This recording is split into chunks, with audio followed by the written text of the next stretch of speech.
I think I'm going to have to flee the country. Wait, video? What? No. Mic's on. Is the stream live? You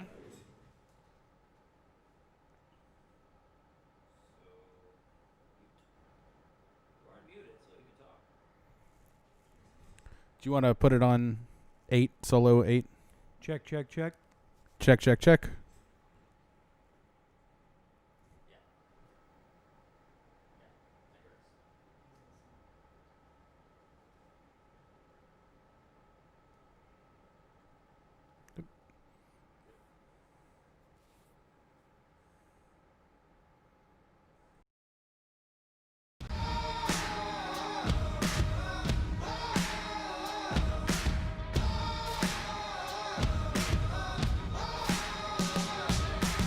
Hey everybody, it's Rob. We're just about to get started with this week's episode.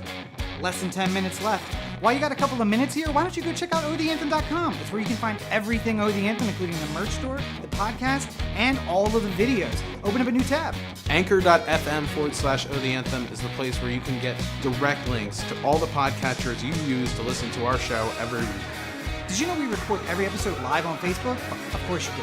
But make sure that you're liking the page and turning on notifications so you get notified when we go live. We make a ton of video content between the podcast, the short films, Heretics. YouTube.com/OTheAnthem is the place for it all. And of course you can find me on any social network at Robert N. Cheek. And me at LegendCB5.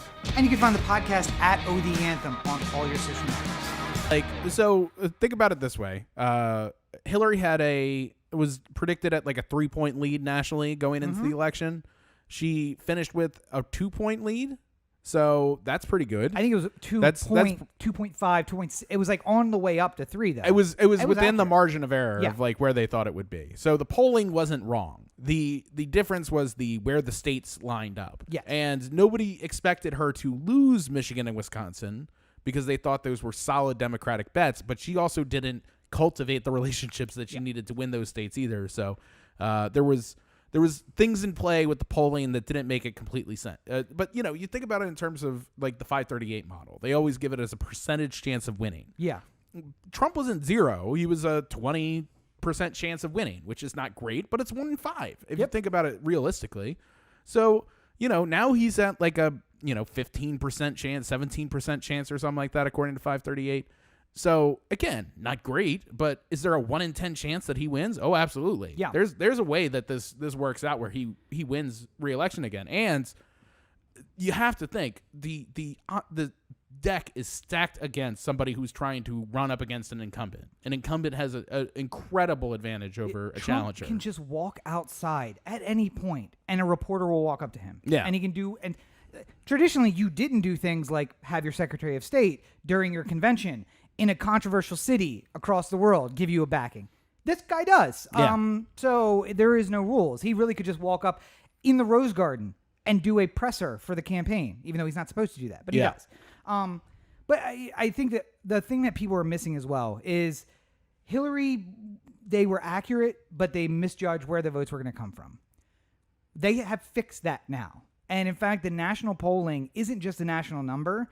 It is corrected for states, essentially. So while 538 is doing a popular vote poll, you can also see the percentage of electoral votes. Yeah, and you can dial into each individual state and see where their polls are putting it. And it's all based off of polls that are already out there. It's just like sort of an aggregation of the polls that are already out there. And if I remember, Nate Silver, that's the guy's name, right? In the week or two leading up to the election was saying, I'm seeing some very worrisome things here. Yeah. It looks like it's in the bag, but we are looking at the wrong number. You are looking at the national number, and we don't do popular vote nationally. You got to look at that.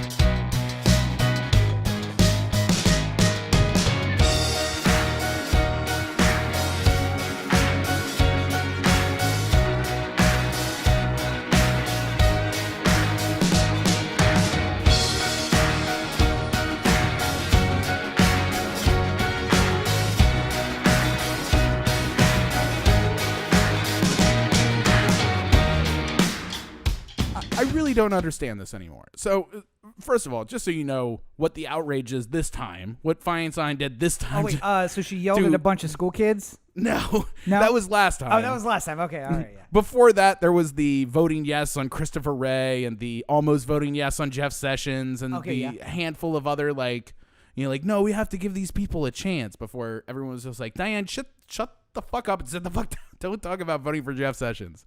Yeah, I remember all this. This time it was the end of the Amy Coney Barrett hearings, and she decided to take a little time out of her day to say what a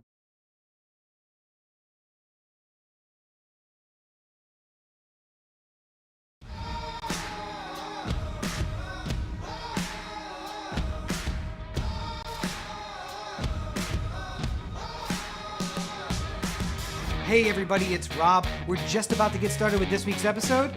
Less than 10 minutes left. While you got a couple of minutes here, why don't you go check out otheanthem.com. It's where you can find everything Oh the Anthem, including the merch store, the podcast, and all of the videos. Open up a new tab. Anchor.fm/Oh the Anthem is the place where you can get direct links to all the podcatchers you use to listen to our show every week. Did you know we record every episode live on Facebook? Of course you do. But make sure that you're liking the page and turning on notifications so you get notified when we go live. We make a ton of video content between the podcast, the short films, Heretics. YouTube.com/Oh the Anthem is the place for it all. And of course you can find me on any social network at Robert N. Cheek. And me at LegendCB5. And you can find the podcast at Oh the Anthem on all your social networks. So think about it this way. Hillary was predicted at like a 3-point lead nationally going into the election. She finished with a 2-point lead. So that's pretty good. I think it was 2.5, 2.6. It was like on the way up to 3 though. It was within accurate. the margin of error Yeah. of like where they thought it would be. So the polling wasn't wrong. The difference was where the states lined up. Yes. And nobody expected her to lose Michigan and Wisconsin because they thought those were solid Democratic bets, but she also didn't cultivate the relationships that she needed to win those states either. So there was things in play with the polling that didn't make it completely sense. But you think about it in terms of like the 538 model. They always give it as a percentage chance of winning. Yeah. Trump wasn't 0. He was a 20% chance of winning, which is not great, but it's 1 in 5 if you think about it realistically. So, now he's at like a, 15% chance, 17% chance or something like that according to 538.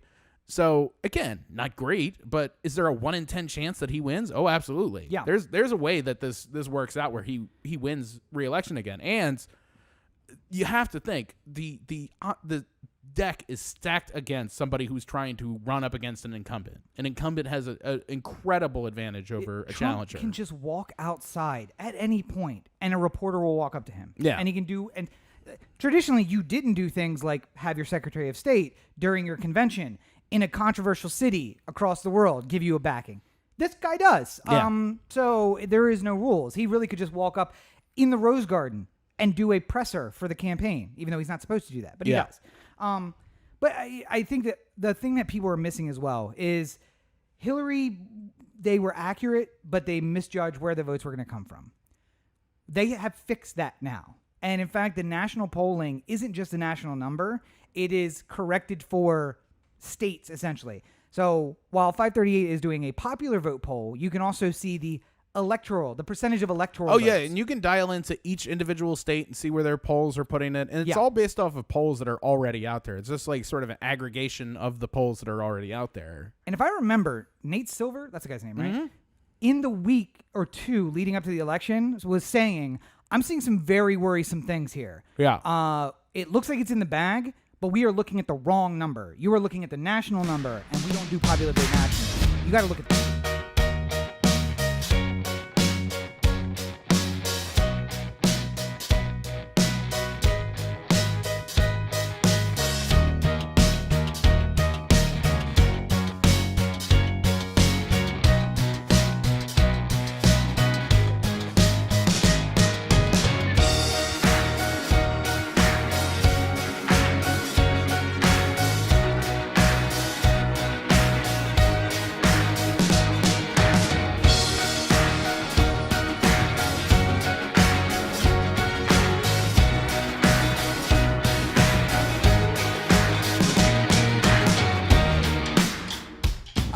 really don't understand this anymore. So, first of all, just so you know what the outrage is this time, what Feinstein did this time. Oh wait, so she yelled at a bunch of school kids? No, that was last time. Oh, that was last time. Okay, all right, yeah. Before that, there was the voting yes on Christopher Wray and the almost voting yes on Jeff Sessions and handful of other no, we have to give these people a chance. Before everyone was just like, Diane, shut the fuck up and sit the fuck down. Don't talk about voting for Jeff Sessions. Yeah, I remember all this. Yeah. This time it was the end of the Amy Coney Barrett hearings, and she decided to take a little time out of her day to say what a wonderful nomination process this has been from Lindsey Graham and the Republicans, and she's so looking forward to the bipartisan nature in which we're going to be able to work going forward. And I'm so happy for where we are as a country right now. And then she goes across the stage, across the dais, and hugs Lindsey Graham, both of them not wearing masks, both of them elderly, if we can use that as a generalized term between the ages of the two of them. I mean, they're both old as fuck. So yeah, I would say elderly's fine. Yeah. And Lindsey Graham apparently is not taking COVID tests at all. Yes, because he's positive and doesn't want to come up positive. He doesn't want to take a test, but he's willing to hug Dianne Feinstein on the stage. Well, you may get your wish. That's all I'm saying. And I called the senator's office after I saw this because I don't get to hug my family. I don't get to go across country and see the people that I want to see, or work, or make money, or do any of these things. And part of the reason why I don't get to do any of these things is because the Republican efforts to stay on top of coronavirus have been so abysmal that I can't really do anything. And I would very much like to. And the people standing in the way of Republicans doing whatever the fuck they want are Democrats. Wait, no, that's incorrect. Well, the people who are supposed to be in the way. All right, yeah. Now I understand what you're saying. So I was confused because I haven't seen that in the last 6 months. And I'm saying what I would like is for everyone in the Democratic Party to grow a set and stand up for something once in your life. I understand that standing for things means that you have to, at one point, make up for these things. Like, you stand for the Iraq War, like Dianne Feinstein did. Yes. And one day you're going to have to answer questions as to why you supported that thing. Yeah. So if you never stand on anything, you never have to ask questions about this sort of thing. That was a difficult... Even Bernie has to answer questions about his Iraq War vote. Well, yeah, he voted no. Oh, that's right. Yeah, yes, there's some people who voted no.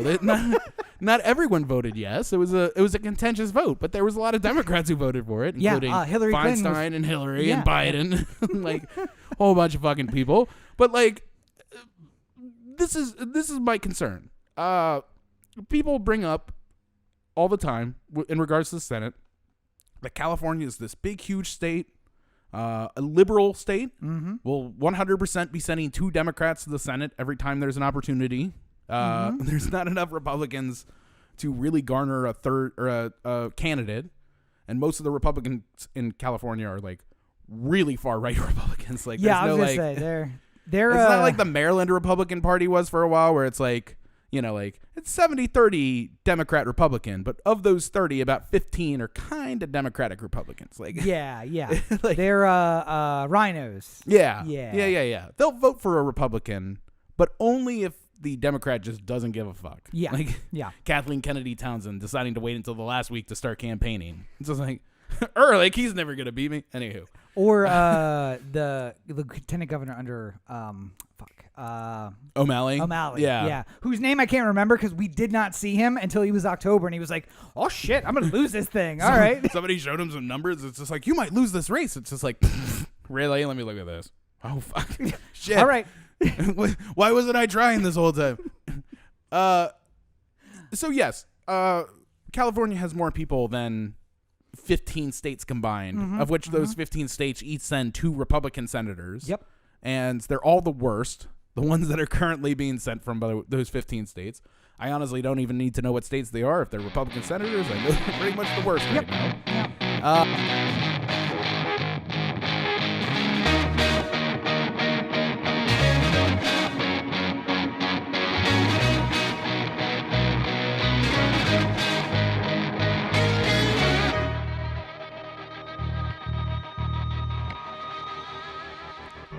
This week on the Oh the Anthem podcast, we have so much to talk about, including Halloween and how unspooky it will be this year.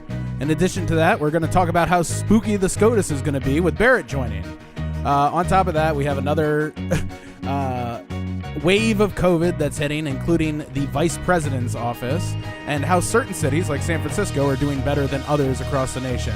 We have a whole bunch of other news. How much of it we get to, we don't know, but Google, Pope Francis, Breonna Taylor, the final debate, Mitch's hands, Borat, sports ball, the whole thing. You don't want to miss it. We're starting right now. Come join in on the fun.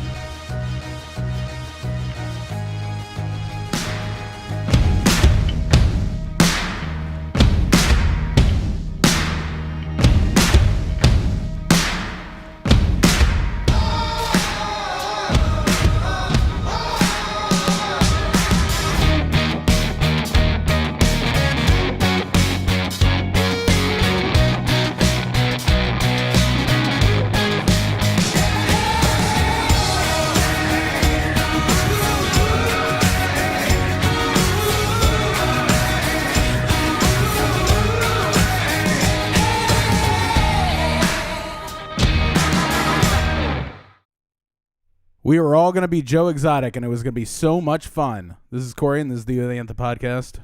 This is really severely cutting into my Warzone time, Corey. We'll talk about it. But given the nature of the news stories we have this week, I think we might want to consider going Rogan style. Just 3 hours. 4 hours uninterrupted, and we'll just get high the whole time.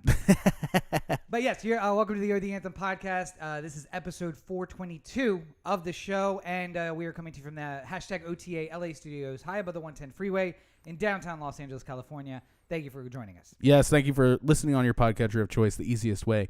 Anchor.fm/Oh the Anthem. And check out everything at ohtheanthem.com. We're streaming live right now on Facebook, Twitch, Twitter via Periscope, and what's the last one? God damn it. Facebook? YouTube? Did I say it? YouTube, that's the other one, yeah.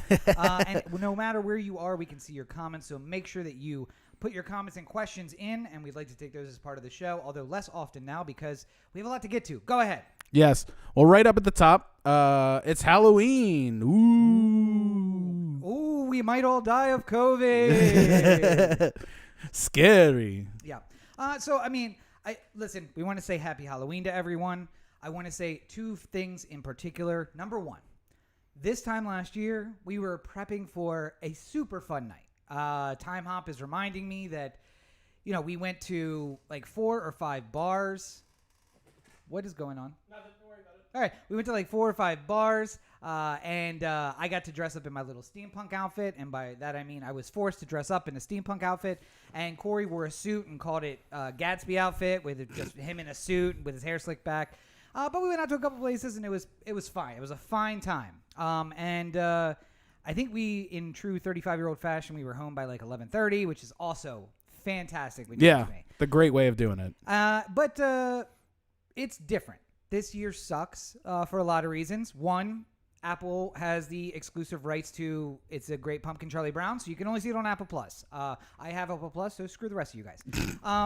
But also because we're not going to be able to go out to bars. And when I say that, what I mean is you should not go out to bars. Because, yes, you can theoretically in some places go out to bars, but you absolutely should not do that because it's a bad idea. Yeah. I'm also kind of terrified about what is going to happen post trick-or-treating because kids are going to school, kids are getting sick, some kids aren't getting tested because if one kid tests positive, then they shut down the school. So like parents are not getting their kids tested. Yeah, I'm really worried. I mean, just overall in the last 7 days, we've seen the highest spike of coronavirus cases since the beginning of this whole thing, with an average of almost 70,000 a day for the 7-day average. Yeah. Including 89,000 like a couple days ago, which was the high. This is not setting up to be a very good situation. And I just I love Halloween. I think a lot of people love Halloween, and I would love to celebrate Halloween, but I think we have to all just for the greater good, we all just need to sit tight and don't worry about it this year. So you can stay at home. I mean, listen, I was trying to plan a remote holiday party for my work, and basically everyone's suggestions were all things which were not safe. Like, hey, why don't we just let people get together in like groups of 10, and then we'll video chat in, but it'll be like 5 groups of 10 instead of everybody. And I'm like, all right, nope. Yeah. I'm going to cut this. We're not going to do this because you guys are going to use this as an excuse to do something dumb, and then I'm going to feel bad when half of my staff dies. Although they're young and healthy, so they probably won't. This is the new normal. It sucks. I'm not going home for Thanksgiving. I don't think you're going home for Thanksgiving. No. Are you? Yeah. I mean, Roberto is, but it's a different situation. Oh, by the way, thank you, Roberto, for joining us as our producer yet again. 4 weeks in after joining us, he is now going to bail out for like the next 8 weeks. So I'm glad we're getting used to this new setup. So we are in the market for a producer. You have an 8-week trial. If you do really well, you'll be the permanent producer. So just let us know. But happy Halloween, everybody. It's honestly one of my favorite holidays. You can, I know personally on the Everyman Movie Review, I'm doing some reviews of scary movies. I don't know if you're doing that as well. I saw the Trial of Chicago 7 was up. So yes, clearly you are doing terrifying movies. So if anybody's terrifying in a different way. Yeah. And like, oh wait, 8 people who have nothing to do with each other are charged with a conspiracy that could end their lives. Yeah. So, but have fun, be safe. My nephew dressed up in his little costume, was adorable. My sister took him to like a trunk or treat thing where they were limiting people coming in and like doing it as safely as possible, but also giving him the memory of trick or treating. That's about as much as I will give my permission for it. Not to give my permission, but like don't be drunk somewhere. That's just a recipe for disaster. Not that I've made out with a random girl in a bar on Halloween in like 5 years, but it happened. Yeah. And me at 3 a.m. in a bar in New York City did not think about whether or not, hey, does this girl have the flu? Right. The flu that could kill me. So. Well, I mean, and that's the worst part is I feel like that some young people, and by young people I mean like 20-year-olds. Younger than us. Yeah, younger than us. I feel like some younger people than us are still trying to figure out a way to manage a full social life and have coronavirus at the same time. Not like have corona, but like in the age of coronavirus. Yeah. And sometimes I just feel like the time is almost up. Like some people are just like we were all like not surprised that Trump got sick, but surprised it kind of took so long. Like there's sort of a similar feeling I think with a lot of people who have been doing excessive things and will probably do excessive things come Halloween time. Yeah. I mentioned probability, and once we get down to COVID, I'll talk about that too. Like, people are being dumb. So yeah. But I had that time off today, Corey, that reminded me that 8 years ago, however many years ago, I said, oh my God, I realized I'm 2 months from turning 26, which is closer to 30 than 20. Oh, time flies. I'm getting so old. And fuck younger you or younger me, bro. You're an asshole. I hate you. See, but 26-year-old you probably would still go to 100%. Still go to the pub and have a Halloween, and some dumb girl would invite me somewhere, and I would be like, "Oh, I'll figure it out. It'll be fine. I'll mask up." And then 2 hours after starting drinking, there's no mask, and I'm making out with a stranger in the back. So, yeah, that would happen. Yeah. But 26-year-old me would also not have to worry about the future of his country now being in the hands of a 42-year-old woman who takes orders from her husband and thinks that is just how society's going to run. And as you aptly put, he would 26-year-old me who was looking at going to law school at that time wouldn't have to worry about reading Supreme Court decisions that read like an 8th grade book report, which is what I'm afraid we're going to have to be doing. So to be fair, her usually the first statements of any statement that happens before you actually put on the robe, the actual robe, is very perfunctory and very like, I am so glad for this opportunity to be nominated by the president, to be confirmed by the Senate. Like, it's very paint by numbers. By but perfunctory, you mean completely full of lies and will be undone in a matter of weeks? Well, I mean, like, it's something that needs to be said, but doesn't need to have any additional explanation put to it. Like, fair enough. Yeah. So if you don't know what we're talking about, that might be because you fell asleep for, 10 days and didn't realize that a Supreme Court justice died, and then we nominated a new one, got through the confirmation, and then she's confirmed and now on the Supreme Court. Yeah. So that's cool. That's a cool thing that happened. And because she is young, like I said, I said 42, but I think she's in her early 40s. She's not the youngest justice right now, I don't think, but she's there. She's up there, yeah. Yeah, or down there. Down there, yeah. And she belongs to a Christian sect that is very, very strict. Mm-hmm. And there are a lot of questions that went unanswered because Dianne Feinstein decided she didn't want to do her job. Right. Don't tell me how to do my job. I've been doing this for 30 years, and you're not even 30 years old. By the way, you know who ended up in a Senate Democrat or a Senate Republicans video for raising money? Dianne Feinstein? Dianne Feinstein. For what? For talking about how great Lindsey Graham was and how wonderful this whole thing was. It became an ad that the Republicans ran to talk about how great they are and how they work so bipartisanly all the time. And you know what? If the Democrats are so great, Don't- why do they lose so goddamn always? Don't put it aside though, because Chuck Schumer talked to her. So, we're done now. We don't need to do anything. So There was words between Chuck Schumer and Dianne Feinstein, so clearly this isn't going to happen again. So I was trying to keep this out of the political discourse because this is a very important election, and we need to make sure that we treat it with the solemnity that it deserves. But I'm going to renew after this election, so after next Tuesday. Just as a preview, giant guillotine right there on the National Mall. I'm thinking that is the solution to all these problems. But nonetheless, back to the topic, which is Comey Barrett. Yeah. She said in her statement that it was a long and grueling process, which was untrue, and that she is not going to rule from the bench, which is untrue. And she basically told everyone what their jobs were after having no one have done that job at all for the last 3 weeks. It's disappointing that this is the state of our democracy, and now we are left in a position where the incoming administration and likely the incoming Senate, which will be changing hands, and the House, which will have a much greater majority, I would assume, will either have to decide to redefine what high crimes and misdemeanors mean so that they can do an impeachment. And if they do that, do you go after Coney Barrett or do you go after Kavanaugh, who, I mean, the quickness of the hearing aside, Kavanaugh clearly seemed like he was not qualified for the seat and still got put on the court. Then you get somebody who is maybe equally or more qualified, but doesn't have the personal issues that I think Kavanaugh had. So. I mean, the problem is that I think that the Democrats will face when, say they win the Senate and the presidency and the Congress and they have the whole thing right there.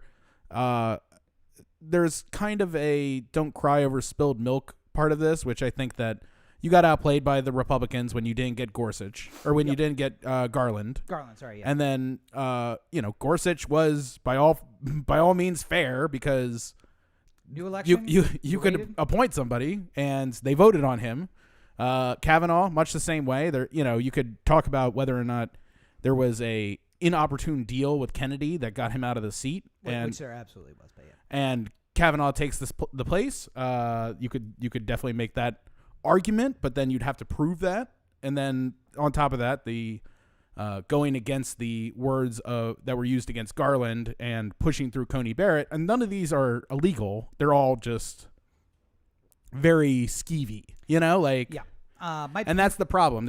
You can be as skeevy as you want. Look at McConnell. As long as it doesn't cross the line into illegal, then there's really nothing that can be done unless you're willing to change the system. The pinned tweet that I have on Twitter, and you can follow me at Robert N. Cheek on Twitter, is a quote which I cannot remember the source for, and I probably should have sourced better because I thought to myself, I'll always remember where this came from. Don't ever trust that. But it's not about whether you win or lose. Sometimes it's about how many pages you add to the rule book. And that is how Republicans play the game. Yeah. They look for that gray area where, this is really bad taste, but it's not illegal, so let's do it. And Democrats go to this place. I mean, I mentioned on the ride over here today that Obama went into Obamacare saying, Lieberman aside, I want it to be that both sides to agree. I want this to be a bill that everyone can get behind. I don't want it to be a 51-49 vote. I want it to be a 70-30 vote. Let's get solid support behind it. Yeah. And compromise. And then Republicans went on the attack as soon as they could. And instead of saying the Republicans going to the court now saying we need to get rid of this single-payer healthcare system and go back to a system of insurance, they're saying let's pull pre-existing care Yeah. from people, or the protections against blocking for pre. Well, the idea being that we'll give you our plan as soon as the old one's gone. Yeah. Like, we can't do anything about our plan until the old one's gone. But Yeah. nobody is even talking about what the new plan is. So That's because they don't have one. yeah. And Other than Kaylee McEnany like dropping like the biggest binder I've ever seen on Leslie Stahl. a blank binder. Well, it had things in it, but it was like memos that were like kind of unrelated to healthcare. It was just like when you're trying to make the binder look as big and impressive as possible, so you fill it with every memo you have from the last 4 years. Yeah, and listen, if you're in college, here's a secret. After every period, make a second period, and then search for period after period, and highlight the second period, make it white, and make it 24-point font, and it will add pages to your report, and it doesn't look like it on the page. It looks fantastic. But just a big period. But it's white, so it's hidden. Yeah. It's hidden from everything else. But yeah, so one point of contention is going to come up very quickly, which is today the Republican Party of Pennsylvania refiled their lawsuit, which had just been decided last Thursday by the Supreme Court, that any ballot that had a postmark date of Election Day, or with that the postmark date was unclear, would be counted in the election. Yeah. And they lost at every single stage on the way up. The judges deferred to the side of more voting is okay. Yeah. Might have been late. Who cares? Like, let's count the votes that we want to count. They got to the Supreme Court and they hit a 4-4 split because Roberts sided with the liberal justices and split the court. They refiled today. And they didn't refile today because they thought the District Court of Pennsylvania would feel differently, or the Appellate Court, or the Supreme Court of Pennsylvania. They are going to rush this through so that in 4 or 5 weeks, it's before a new Supreme Court. And here's the test. If this new justice really wants to stick to the words of her opening little speech here, she will recuse herself. Yeah. And it'll be 4-4 split again, and it'll send it back. And they'll probably send it back with some warning to the litigants about wasting the time of the judicial system. Yeah. Which doesn't have any impact except for it makes you think twice about filing again, because then even if you have something you might win on, they'd be you're worried they're going to look at it and be like, nope. Legally, they have to change something about the case too, right? I mean, like there has to be some.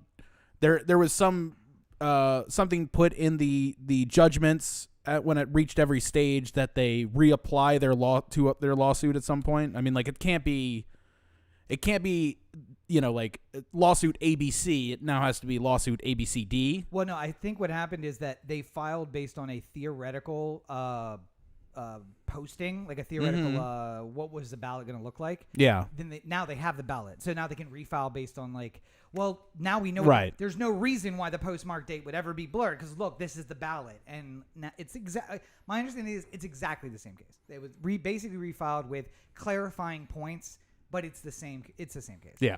And there's going to be a lot of that. The court has heard the Obamacare bill in the last 6 months. They have heard arguments against Roe versus Wade in the last year. They've heard many very controversial cases in the last year, and yet people are refiling the cases as soon as they heard that RGB had died. Yeah. They refiled because they're like, we're going to get a conservative justice, and we want it to be up at the Supreme Court as soon as possible.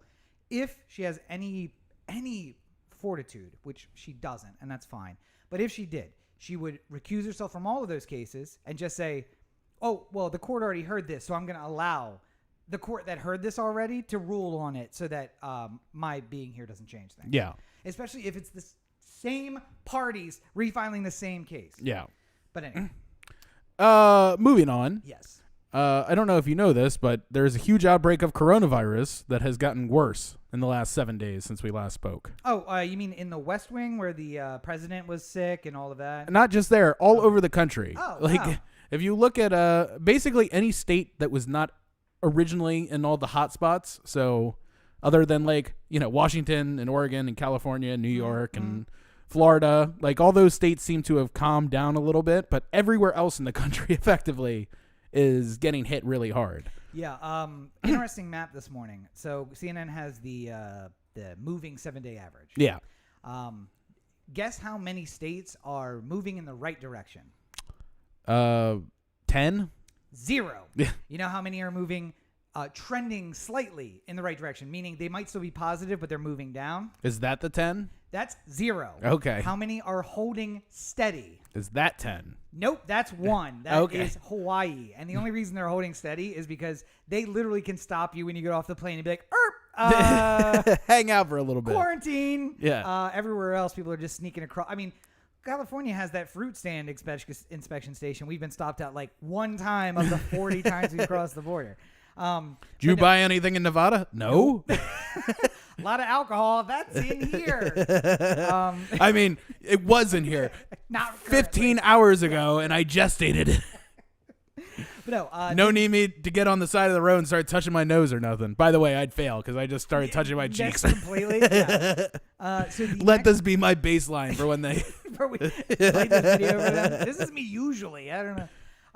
But no, the next phase is trending in the wrong direction. And there you have, Corey, the 10 states. Yeah. That brings us to 11, which means things aren't out of control, but they are looking like they're heading that direction. Yeah. And then the remainder of let me get my math right here. I believe that makes it 39 states. Actually, it's 40 technically because CNN and these pollers count D.C. as a state. It's not a state, but they're in the count. Right. So they are not trending in the wrong direction, but headed in the wrong direction. So much so that case count is up so high, they're already expecting hospitalizations to start moving upwards, and then deaths will move upwards shortly after that. Well, and the real major concern here on that regard is that, if you get coronavirus in New York and it starts getting to the point where it overstaffs hospital, or like you're overfilling hospitals and you're at 110% capacity or something like that, there's at the very least a means of an infrastructure to be able to expand a little bit if necessary. Like if New York is at 100% of their hospitals and more people get sick, they have a means of at least getting an extra 10% of space somewhere. Oh, if it's you drive 40 minutes to Connecticut, or they, make the Javits Center like somewhere where you can put some hospital beds or something like that. And, there's more doctors there to be able to move about all the different places. Like you can, it's not ideal, but you can kind of make it work if you're in a huge metropolitan area. Oh, yeah, the 10 million people in the metro area. Right. If you're in Boise and your hospital gets like to 100% capacity, you're kind of fucked. Like, and that's the real problem is that before when the first, huge spikes were happening, it was in cities and it was mostly places where they could, all thanks to our healthcare brothers and sisters who have done everything they possibly can to keep this from getting worse. But, cities are more able to handle this sort of influx of patients where, Des Moines is not. So. Well, and I mean, the other thing is that inevitably your healthcare workers are going to get sick too. Yeah. And you have the ability to say, oh, we have 15,000 doctors in the metro area. Yeah. Okay, great. So if 10%, 15, 20% of them get sick, we can still stretch and cover. And when they recover, hopefully they recover, and someone else gets sick, they'll be back. And now they're theoretically immune, right? Yeah. Doesn't work in Boise where you have 4 doctors or whatever. And it's just like, okay, so 3 of our 4 doctors are sick. So we have 1 doctor working the 4 local hospitals. And that's where we are right now. A lot of registered nurses. Veterinarians. Making a call for veterinarians. Anybody out there who can, do medicine? So it's not a good situation. And the numbers trending in the wrong direction in urban areas includes Washington, D.C. Yeah. And it's not exempt, including the West Wing of the White House. Even though I joked about the president earlier, the vice president having a cluster. To be fair, he'd be in the OEOB, right? So. Oh, true. And maybe he's in Annapolis. Oh, wait, no, but he's in neither of those places because despite that 5 people around him testing positive, he's out campaigning. Out on the road. Because, as you know, Corey, the vice president, in his capacity as a candidate for vice president for next year, is an essential federal worker in a way that doesn't violate, hundreds of election laws. Well, hold on. I mean, listen, what you're trying to do is you're trying to debilitate the Trump campaign from being able to run the campaign that they want. Because without the unbelievable sex appeal of a Mike Pence going around the country and wooing people into voting for the Trump campaign, I mean, there's no... Listen, I would agree There's with no you. way that they're going to win this unless they get sexy Mike out there. I'd give you that point. Doing his little like Matthew McConaughey moves The and shuffle? yeah, Yeah. you know, like I would agree I with see you. a lot of lawbreakers in the crowd tonight. Oh, God. I want everyone to put that mental picture together. Mike Pence doing the Can we the can we get a McConaughey. deep fake? Can we get a deep fake of Pence? Oh, we can McConaughey. 100% do that now. There's an app that we can do that with. But no, I would 100% agree with you if the candidate himself wasn't trying to debilitate his own campaign at every turn, basically. So instead, we have an outbreak. Basically, I think his people made the argument that he wasn't in close proximity to the people who have come up positive. Yeah. People which included his chief of staff, Right. and his body man, the guy who holds the mints and the hand sanitizer for him, was not in close contact with him. Yeah. And I know Mother's got a problem with women being around, but I would assume, unless his proclivities are otherwise, she wouldn't mind. No, he guys went being around. he went to a camp for that. He's okay. Oh, okay. He got that taken care got of. that out of him? Yeah. Yeah. So it's, He prayed that away, if you will. I think it comes down, and I mean, we're going to talk about the, I guess we can just talk about the election impact, and it's, Biden is up by 10 points on a national level, and people are asking, like, well, why? Why is he up so high? Because the number one issue, if it doesn't impact you, but the one you're thinking about, no matter what, fracking is very important if you work in a fracking family, I suppose. Yeah. And the economy is very important, especially if you're not working right now, like some folks that we know. The economy is very important if you earn money for work. Yeah. But dying from a disease that we can't seem to get a handle on is the most important issue. Nor, according to Mark Meadows, are we trying to get a handle on it. Oh, that's true. Yeah. Who was it? Meet the Press? This week? Something like it was the one with Taft. Oh, is it State of the Union? I can't remember. I don't watch this show. I don't watch the Sunday shows. It's just theater. They're early on the East Coast. Up in If Pacific time, I don't. If you're a political junkie, watching the Sunday shows is like watching the opera. Like it's like But too much. It's like too much like there's a better- pageantry and stagecraft and There's like a better chance I catch that before I go to sleep than there is that I get up in wake time up to watch those. 7 a.m. and watch State of the Union. I mean, my favorite thing about football this year has been that I don't have to get up early because really only place I'd be going is to someone else's house, not to a bar where we can like socialize and do the whole thing. Right. So, but Biden's up by 10 points, and he's up by 10 points per the national polls because everyone is like, yeah, Trump can do the economy, but if I don't survive this thing, I don't care about the economy. And fracking jobs are great, but if I don't survive this thing, doesn't matter that I have a job in my industry. Like, Yeah. And it's not shifting hardcore people, but what we're seeing is that the number of undecideds is very low compared to previous elections. Mm-hmm. And I know that this has been an issue, and I want to make sure we talk about it, Corey, because everyone is saying, yeah, but 2016. Yeah, but 2016. And I don't know how many times I can see Nate Silver on TV or hear him or something that he said be put on TV. But basically what he said is, first of all, we called Hillary losing in 2016. None of the news people wanted to hear it. They didn't call her losing, On the but state by state basis, though. Well, I mean, what they effectively said, just to be Go ahead. clear, is like Clarify, they had a 20% chance of Trump winning, and they were very clear. Like, listen, this means that more likely than not, Hillary will win, but there's still a chance that Trump can siphon off enough states somehow and win, and that's what he did. He won Wisconsin and Michigan, and all the swing states he needed, and that was the election. It was going to be a close electoral vote, no matter what. Right. And if he could swing just a couple of those. Well, and again, 10,000 votes in Michigan or Wisconsin changes this election. Yep. And Hillary wins instead. And, the other thing that people always seem to forget when they're like reapplying the 2016 map to this one is that people didn't want to vote for Hillary. Yeah. Like, there were people who liked Hillary for sure. There was a steady part of her base that were just like, I'm so happy she's running. I'm so happy to be voting for the first woman president, blah, blah, blah, et cetera, like that. Most of the Democratic Party, though, was begrudgingly voting for Hillary. Yes. Like, And it's not, nobody's first choice was Hillary. some Like, people, like me, just said, I'm not going to vote for her. Yeah. I refuse to.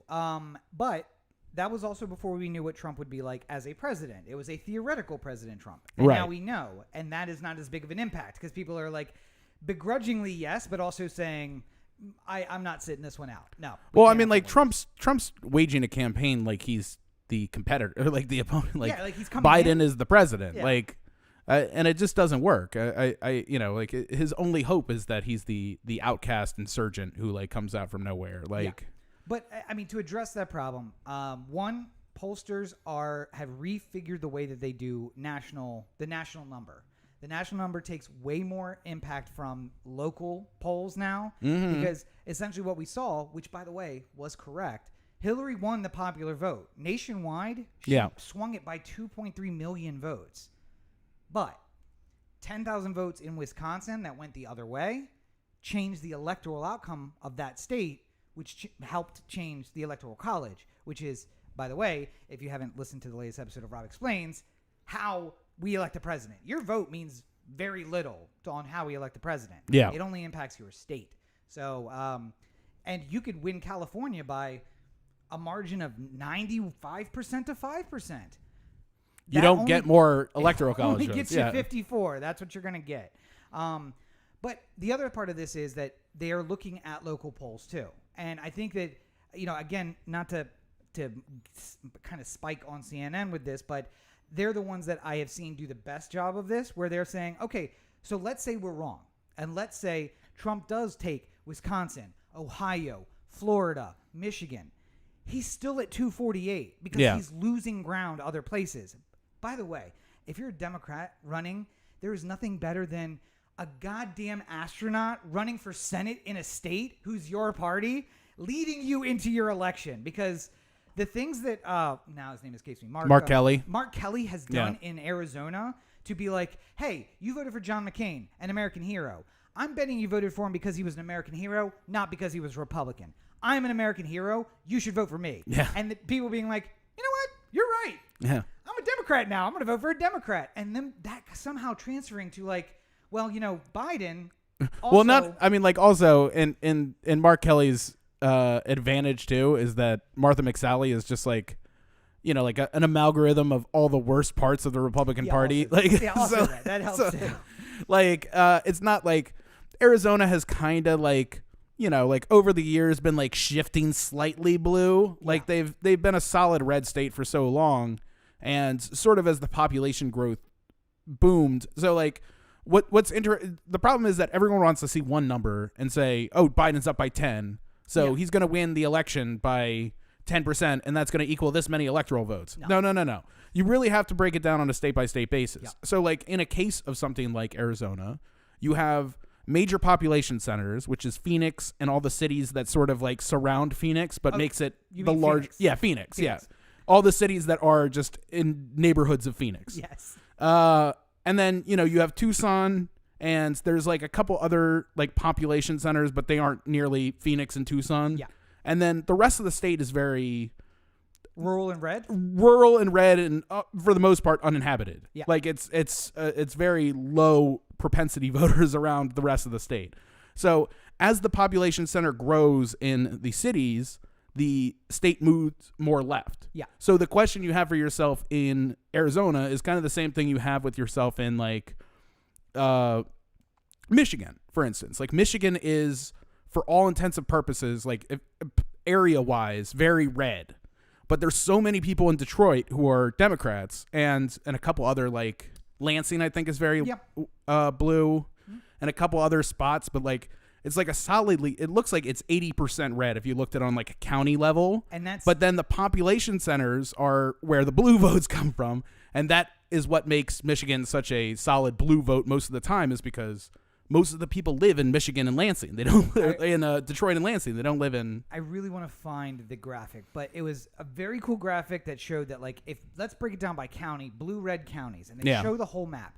And you see, like, wow, there is so much red. Yeah. And then the map basically tilts to, like, a 70-degree angle, and it's like, now we're going to show you population. And, like, the blues skyrocket up out of the map, and just the reds are just all at level. And you can see that, like, yes, there's a lot of conservative Republican people here. They're very spread out over a lot of landmass, but a lot of Democratic, a lot of blue leftist voters live in these very small counties. And I mean, I talked about it on the podcast too. It's just, when you get in a place like California, that's great. if California really wanted to help the union, they would break up into 4 states. You would Yeah. have 1 conservative state and 3 very blue states. But right now we're of a lot of population in a very blue state that does no good. You get 54 votes. That's all you're going to get. Well, I mean, you can see this in like New York as well. Yeah. Because like if you look at like where the congressmen in New York are, like obviously everything in New York City is just solid blue. Yeah. As far as the eye can see, you get Some out in Suffolk actually is I think the one in Suffolk. when you is, get to the edge of Long Island Yeah. is where you start getting a little bit conservative, but closer towards the city is the liberal bastion there. Yeah. And then over top of New York and like, you know, New Rock City and Yonkers and stuff like that, you have sort of like more democratic levels, but it starts teetering out a little bit. And then as you Going go down. further north, it starts getting redder and redder until eventually you get to like college towns and stuff like Well, that, I like was gonna Buffalo, say that- Buffalo and Albany and stuff like that start tending blue. But you'll look at where the population centers are is where all the Democrats are, and where nobody lives is where all the Republicans are. Yeah. And you say, wow, New York looks like it's a really red state. And then you realize that more people live in New York City than live in any of those red areas of Yeah. the state. So they've And- all and- shoved themselves into 5 counties. the, So the mile and a half of Manhattan has like 4 congressmen. yeah. And there are 4 congressmen for everything north of Albany and west to Canada, like border to Canada. It's Yeah. a third of the state has 4 congressmen, and so does the borough of Manhattan. Yeah. Also has 4 congressmen. So it's in that mindset of, again, also I really loved that map on New York because it was so weird. It's like, oh, there's so much red with just these little dots of blue in the north, but you tilt and you just see like Buffalo, like I hate all those towns with the Native American names that I can't Yeah. pronounce. But you know, Albany, Buffalo, and then like no, Ronkonkoma is on Long Island. Yeah. Anywhere there's a SUNY school, it's just this like one dot of blue. Yeah. That is 1,000 times higher than all of the red around it. And Right. It's an amazing view just to be like, the number of the landmass by population is completely reversed, essentially. Like the number of people that you have within a city versus the number of acres you have per person is nearly diametrical to each I mean, other. this is part of the reason why we have 2 states that have split votes. Yes. So Iowa and Maine both have split Nebraska votes. and Maine. Is it Nebraska? I thought it was Iowa. Nope, Nebraska, because the 2 major cities, Lincoln and the other one in the east, Mm-hmm. they have they're in one district, and then the rest of the state Yeah, is yeah, one yeah. district. And then Maine So it's is like, the let's same way. separate the Democrats from the rest of the... Honestly, I know it works out that way. I know it wasn't intended that way, but it looks like it was intended that way. Yeah. Maine's the same way. Portland and Bangor. yes, Yeah. are in one district, and then it's like the rest of the north part of the state. Right. One's red, one's blue, and then you get bonus for winning statewide. So Yeah. inevitably, in Maine, the Democrat wins statewide, and then one district, and two of the votes, I think, go to the Yeah. other guy. So But just 30 seconds before we leave here. Yeah. Just because we were talking about COVID here, sometimes I think it's good to look at places where they've managed to do well in as opposed to others and see what kind of lessons we can learn from that. LA Times article this week talked about San Francisco's success and that if the rest of the country had followed the same sort of path that San Francisco had laid forward, that they imagined that the deaths would be somewhere around 50,000 as opposed to that's not that much less than what we have. 220,000 Oh, that we have yes, now. yes, Yeah.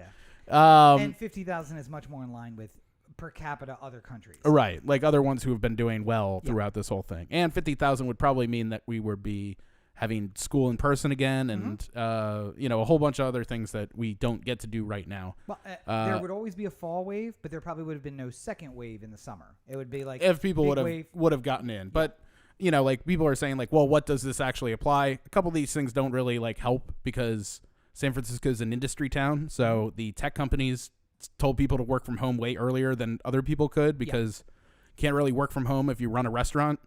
So they had an advantage there. They also have the advantage of having 50 years of trust in the healthcare system within San Francisco because they were forthright and honest through them throughout the whole AIDS epidemic, which really ravaged San Francisco more than most cities. And they just did everything that, from distancing to masks to contact tracing, which they seem to be doing and nobody else seems to be doing. Well, also, the Like- AIDS crisis helped them with contract. They've already been doing contact tracing. Well, and people knew that. I mean, like part of the reason, like you could do contact tracing right now if you wanted to. There's an app on everyone's phone, Android and iOS, where you can set up for contact tracing, and they will let you know if you ran into anybody who said that they've tested positive. if they also had the contact. If they also had the contact tracing app, but a lot of people don't want to do it because they're fearful that the government is now watching what you're doing. Like they're getting your exact GPS coordinates for wherever you're going. Yep. And there's a distrust in the government. But there isn't a distrust in San Francisco like that because they've shown that they are very serious about keeping sort of the privacy aside. So Yeah, and I mean, I think that's the difference too. It's not just I think San Francisco City had the app, right? That was the other thing. Is that Yeah. the city put out their own app, and that's different. I don't trust Google's. I don't trust Apple's. I don't trust the national one, but it's different if you are associated with the city. And I know another example you used is at Baltimore, the way that we felt there about Johns Hopkins. That, Yeah. Like, the people from Johns Hopkins come out and say, this is serious. We got to take it seriously. And everybody's like, take it seriously then. But I grew up on the Eastern Shore, and it's totally, there's like, so? Some eggheads tell us we got to do something. I don't care about that. yeah.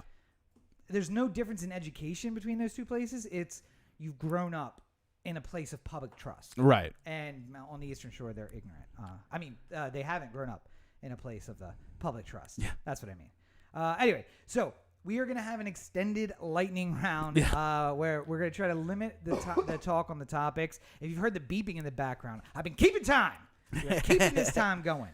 So, Because we have so much to get through there here. is a lot that came up this week, and we're going to try to get to as much of it as possible without being, 4 hour long. Again, we're not Rogan yet.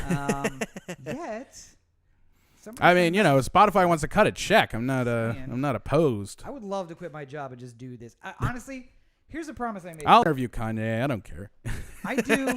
I do a 10-minute podcast every single day. I do a 20-minute podcast additional to that twice a week. And then I do a 60 to 90-minute podcast once a week on top of that, as well as live stream nearly 7 hours a week. I have the work ethic, Spotify. If you cut me a check, I will quit my job. I will be on your app all day, every day. We're not talking about Rogan money. We can. I don't need Rogan money. We're cheap. We'll come cheap. Well, I mean, compared to Rogan. Yeah, I I mean, mean, well, yeah, clearly. And to be fair, if they built a really nice studio, it's not like I'd go to my apartment anyway. I would just stay there. Just stay there. Give me a studio with a shower, and I will live there as well. Shower So and a it's fine. couch is all I need. Yeah, so if somebody knows somebody at Spotify, give a shout out or whatever. Speaking of big companies that have too much power, Google in the news this week. So Department of Justice has said that they're going to start an examination into whether or not to break up Google over antitrust violations. And for people who are not old like Rob and I, you will not remember Microsoft going through antitrust in the early 90s, right? Mid-90s? Mid-90s, yeah. It's been a solid, 25 years or so since that has happened. So Well, I was going to say, I remember it started after Windows 95, and then Gates had the balls to drop 98, which was like on everything. Yeah. While they're in the midst of an antitrust negotiation. Yeah. Like, oh, all right. I'm going to put the thing that it has took to a be while. on That's part of the thing that people don't, we're going to talk about this now, and then maybe in 2 or 3 years we'll have the conclusion of this at some point when they work through it. I mean, and if not before, because the other thing that happens is it's an investigation, but it's also a negotiation the entire time. Yeah. And at some point, Google lawyers will identify what is the thing that you are looking at that makes you think that this violates antitrust. Right. And what can we do to address that? Yeah. Because I think you had an interesting point that this is not Standard Oil. They are not basically controlling everything from the ground to the car. Well, that's not true. They do, but... Yeah, I mean, so what's interesting about this is it's like a monopoly by choice as opposed to one that's being forced upon people. Right. So, like Google is in search. That's their first business. So there's lots of search engines. You can go to Yahoo. You can ask Jeeves. You can ask Jeeves if you wish. That's still around. Hey, let me Google and see if Ask Jeeves is still around. Hang on a sec. But I mean, at a certain point, you're going to have to, the reason why Google search is so much better or so much loved. Did you Google it? Ask Jeeves is still a platform. Ask.com, but Yeah, Ask Jeeves was their guy. Right. That is crazy. I can't believe they're still in business. Who's Who's keeping Ask my alive? dad. My dad's the one my dad is the guy who's Googling ask.com and then going to ask.com to ask his question. Your dad's the one who goes to Google and says, like, can I ask Jeeves something? Yes. So, but yeah. Please put me in touch with Jeeves. You guys don't remember Ask Jeeves. Yahoo started out as a search engine. Right. Primarily. Oh, Bing is a Yeah, search that's engine? right, Bing. That's right. Poor Bing. No, but I mean, like, Jonah, what's his name, was the spokesperson for Bing, and he was doing like, look how fast Bing is, as opposed to, yeah.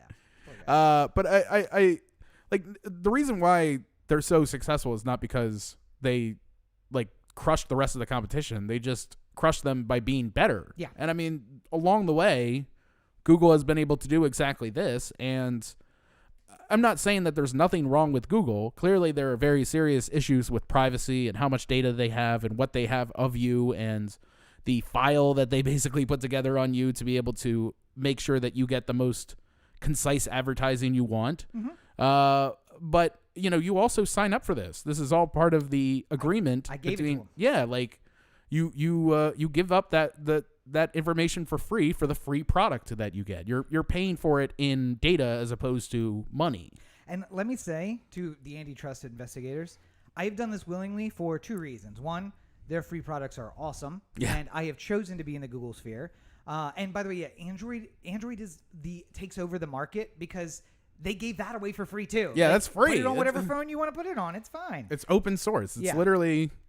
But the other reason I did that is because I'm relatively sure that at this point in my involvement in the Google universe, if something tragic was to happen to me, that they could recreate my personality completely in some form of AI. And I survive forever. And don't you want me to be the ambassador to some future civilization? Doesn't that make everyone happy and not terrified completely? Well, so we'll keep an eye on this one, and if anything comes of it, but I'm sure the government's main focus is on how much cross-platforming is going on here. Because if you're writing an email in Gmail that says like, "Oh man, I really need to get a new vacuum cleaner," and then all of a sudden in Google search you're seeing a lot of vacuum cleaner ads, and you never said anything about it other than in this one email, then there could be a case that because you have such a diversified business and you're letting them talk between them, you're giving yourself an unfair advantage against the rest of the market who doesn't have the access to the information you have. See, and I hate that too because I forget about things so easily, and I'm reminded. Facebook's the same thing. I forget about stuff that I've searched for or I've talked about, and then I see an Instagram ad, and I'm like, this is exactly what I was looking for, and I forgot. Awesome. And then I spend money, and then 7 weeks later, some product from China shows up at my door, and I'm like, wait, didn't we talk about wireless earbuds? And you're like, yeah, absolutely. And I'm like, I think I bought some. I completely forgot about it. It's weird though, because I mean, like, you know, I think in a way, as much as like spying and gathering personal information is unsettling, I am more happy, I think, that I get ads that are relevant to what I want, at the very least. If I'm going to get ads, I'd rather it be something like... That's useful. I don't want to get tampons or something like that, because they need to advertise tampons to everyone because women and men could be watching this at any given point in time, and you don't know. But if they can specifically say, like, we don't need to advertise to the men on Facebook about tampons, then you can cut out that part of the market share. If you put it on CNN as like a advertisement...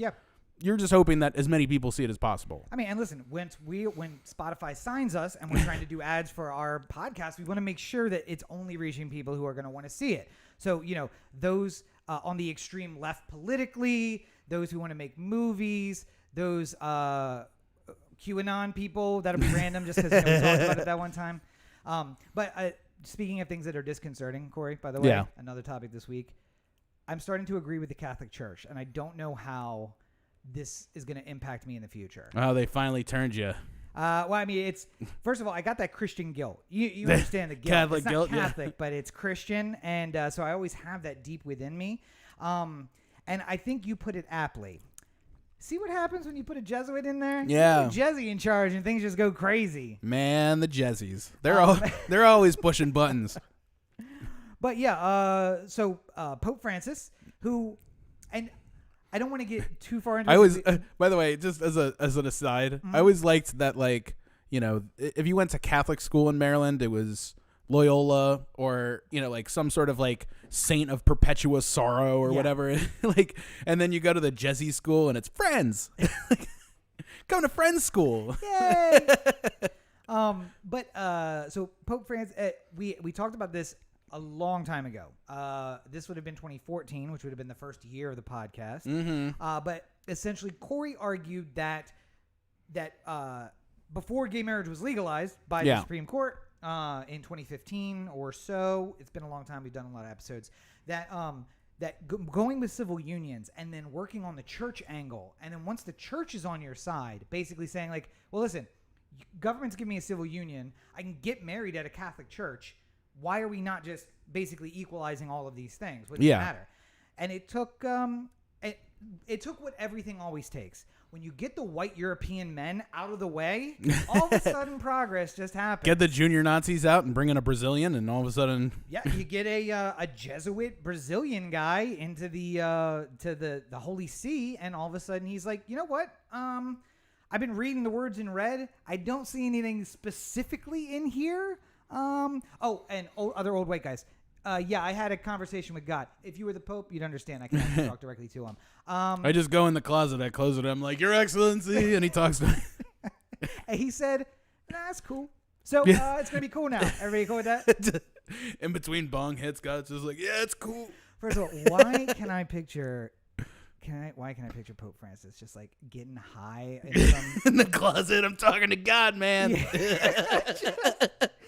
He's like, where's the Holy Father? And he's like, oh, he's conversing with God. And like the door pops open, smoke comes rolling out. All right. Now we've had a Jesuit. I think we need to have a pothead in the papacy. All right, we need to just get some Pope Cheech III to just walk out and just be like, yo, man, what's with all this hating on each other's neighbors and shit, man? That ain't cool. I'm sensing that there is a screenplay here that is just red box gold. All I need to do is get Cheech Marin involved. I gotta find. Well, listen, you can get Cheech or you can get Chong. Either way, I feel like it works no matter what. And if you get one, you probably get the other. So, or I could just get Jeremy Strong to redo his character from Trial of Chicago 7. Yep. Get some real acting sheen on that thing, you know. But then it's just another white guy. That's why I think you gotta go with the person of color, because history would show that the white guys... Chong's a Canadian, so... Yeah, white guys are the guys who are, not opening up things up, even if they're political. So. Yeah, but big step for the Catholic Church. I'm glad they've joined the party.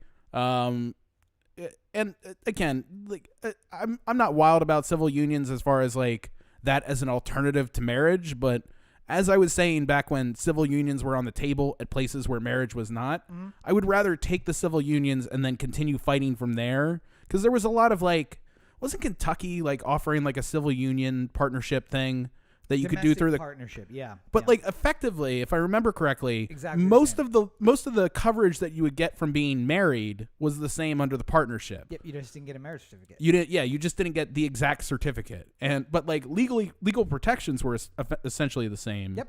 I would have just taken, and again, I'm not part of the gay community who really decides what they want at the end of the day. I'm also willing not to. Part of the community is getting married, so I'm willing to fight alongside what they want, but I'm saying like at the end of the day, it's not my decision to make. But right. I would have taken that. I would have taken that and fought for more after I had it. It's so much easier to do it that way. Yeah, and I'm of the opposite belief, and I think that we are in the same position we were back in 2014, where I'm like, why is government in the marriage business to begin with? Let's give everyone a civil union and just say, if you want marriage, go to a church. Apparently, the Catholics will get it done for you now. Who knew? But if you want the government to recognize you and give you tax benefits and let you go see your spouse in the hospital, civil union. That's what you want. Yeah. Don't worry about the marriage. Church gives you a marriage certificate. We give you a union paper or whatever. Yeah. Also, I just like the government giving out union papers. But things I don't like the government doing, lying to grand jurors and keeping them from having justice come out. We talked a few weeks ago about the lawsuit between two of the grand jurors in the Breonna Taylor trial, and that they were suing to unlock the transcripts and also to be able to talk about what happened. And apparently the court said, okay, that's fine. You should be able to. There's no reason to keep it secret. And then we learned that they probably should have let it keep secret because the grand jury was blocked from even considering homicide against any of the police officers. Yeah. So that is like... And that came from Cameron, apparently. Yes. The Attorney General of Kentucky. It's unbelievable that you don't just present them with, here is the least charge you can go with, here is the greatest charge you can go with, meaning like theoretically the facts here could support this. I'm going to tell you they don't. Yeah. But you could find that they did. Corey sneezes. Roberto, 4 weeks later, dies because he had a cold and he went to the hospital. Now that is not intentional homicide, but could I make the facts look like maybe that was an intentional homicide? Yeah. Sure.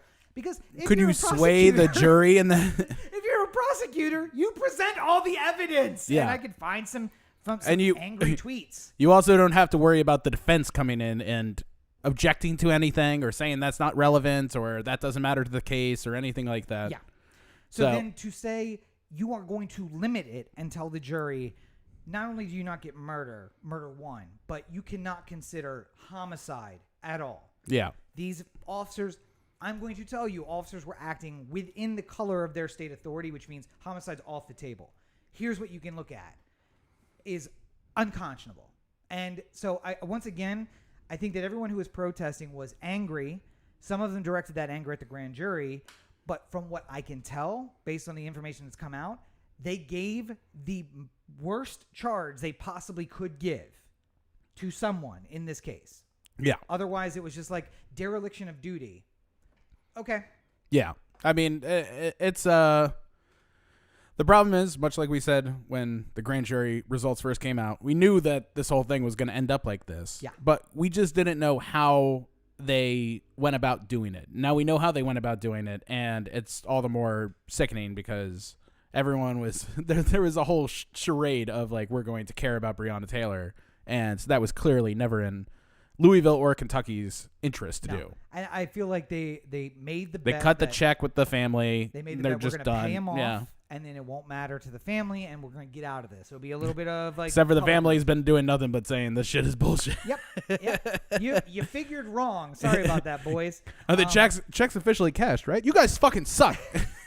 I think the other part of that is I imagine somebody on the grand jury had some sort of legal training or watched a lot of Law and Order. Yeah. Because they could have done dereliction of duty charges against the three officers that are the focus got nothing.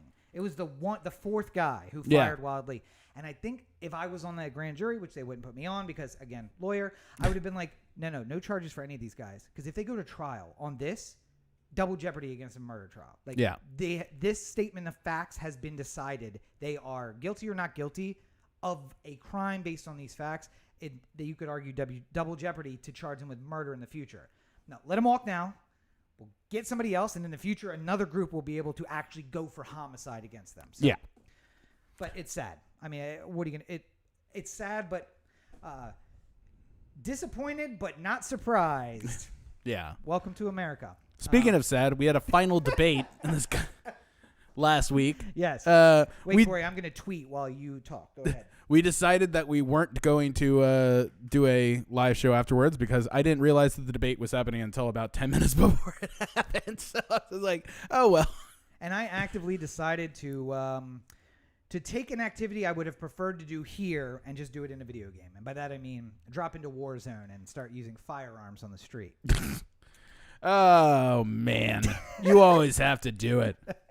No, but so I did watch some of the videos. I also figured that the highlights were going to show me everything I wanted to see anyway. Yeah. What are we going to hear?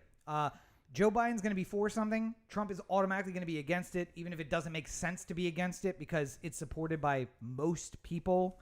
And Trump may have in the past also been for something. Like Trump has been pro-choice in the past. But Biden's pro-choice. I can now not be pro-choice at all. I have to be like... Well, he's also got to be a Republican now, so...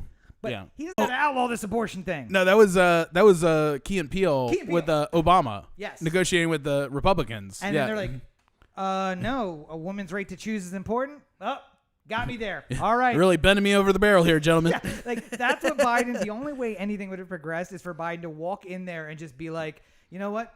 free market needs to reign. We gotta have to let things go because Trump, I think, by automatic would be like, "What? No, we need to intervene more in the economy." In fact, I'm gonna go home and I'm gonna sign a bill tonight that is Just gonna have- put money in your pocket. Have Biden walk up on the stage just being like, you know what, I love white supremacy. And he's just like, fuck the Proud Boys. And if we can find that, put the link, because I just realized also that came out like 15 years ago. So the likelihood that anyone actually knows that, it probably was 2006. And Yeah. I'm like, that was out last year. Nope. I'm pretty sure I watched it on streaming like a decade after it actually came out on TV. So that's cool. I'm old. All right. So speaking of old, Mitch's hands were in the news this week. Yeah, and his face. So again, if you're not in, I think this is a Politico kind of thing. Like you have to be in politics, but I saw some memes, so maybe the cool kids will know about this. Yeah. You haven't watched Lovecraft Country, right? No. Okay, so there's a character on Lovecraft Country. It's not. I'm not going to give a spoiler. I'm just going to say, you think he's white, and he is white, but they use magic.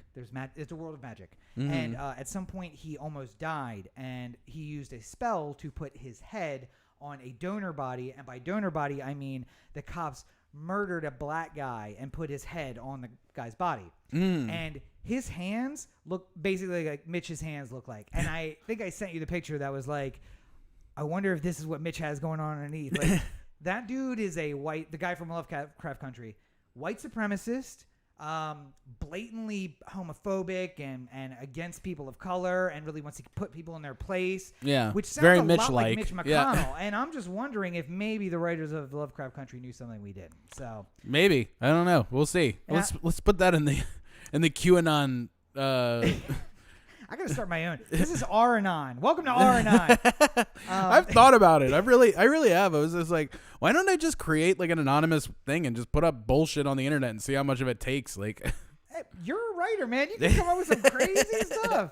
But here, the bigger point, all conspiracies aside, is the problem is that like mine would have like subtext and like reason behind it. Nope. Like I would avoid the childlike wonder of a story about like, oh yeah, SEAL Team 6 is totally dead. Like Obama killed him. Yeah, Like keep it's just secret. like what? Yeah. Like There's what a do you- pizza place that has a sex child trafficking ring in the basement. It doesn't have a building that basement, doesn't have but a basement. it's definitely down there. But my reason for wanting to talk about this is kind of the reason for this whole episode, and that's old white people are really ruining fucking everything. Yeah. And this is a particularly old white people problem. My dad is old. He is also a Republican, and I will never come to terms with him on that, but I still love him because he's my dad. I also just am probably not welcome at home most times. My visit home has to be on a limited basis because we get to the point where it's just like, when are you going back to the Republic of California? Because that's how he is. The Democratic Republic of California. The Democratic Republic of California, that's right. But he has this where like he'll bump a door, and the next time I look at his hand, it's just swollen up and bruised. And Yeah. I'm like, what the? And he's like, I bumped the door. Yeah. What? And like, oh, I was scratching my face. Half of your face is swollen up. Yeah. Yeah, went a little too hard. It's an old white people thing. We gotta stop putting old white people in these positions. Well, I mean, you know, less than a week or about a week away from being able to take that away from him if you want to, people of Kentucky. So, Nah. Oh, yeah, there is a much younger, much more, some would say, qualified candidate, someone with military experience who, you know. much more handsome. Very much more. Very much more. Who will actually represent your interest, who isn't looking to become a multi-millionaire, even though they entered with about $70,000 in personal wealth. Anyway, so Mitch's hands are creepy. Also creepy, the Borat movie. Corey and I both watched that. Reviews are going to be forthcoming, I'm sure. I shouldn't speak for Corey, but there will be a review forthcoming from me. I hate to do this, but I feel like I have to side with Rudy Giuliani Oh, on no. this thing. Here we go. I watching that whole segment, they didn't really let it get any further than him having his hand down the front of his pants, but it sure did look like he was trying to fix his shirt. Yep. And hey, I'm going to give him we've all been there. Sometimes there's a little adjustment necessary. well, I mean, during like that while process. you're down there, you might as well take the time to make a quick adjustment if you need to. Yeah, typically dress left. Yeah. The soldiers moving to the right. You got to redress him back down to the left. Yeah. Yeah. Yeah. So Women listening to this are like, what the fuck are they talking these about? guys are fucking always thinking about their junk. No, I think that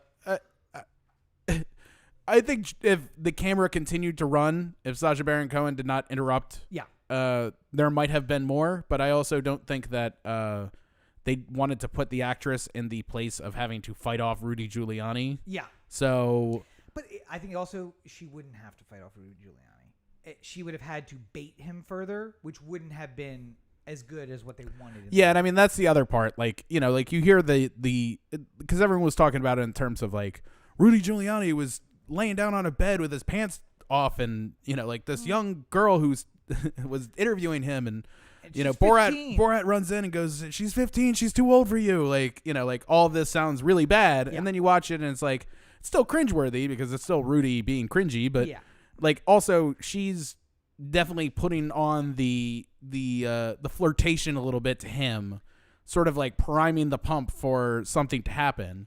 And I mean, like, she's not 15. He would have no indication that she was 15. Yeah. She did not look 15.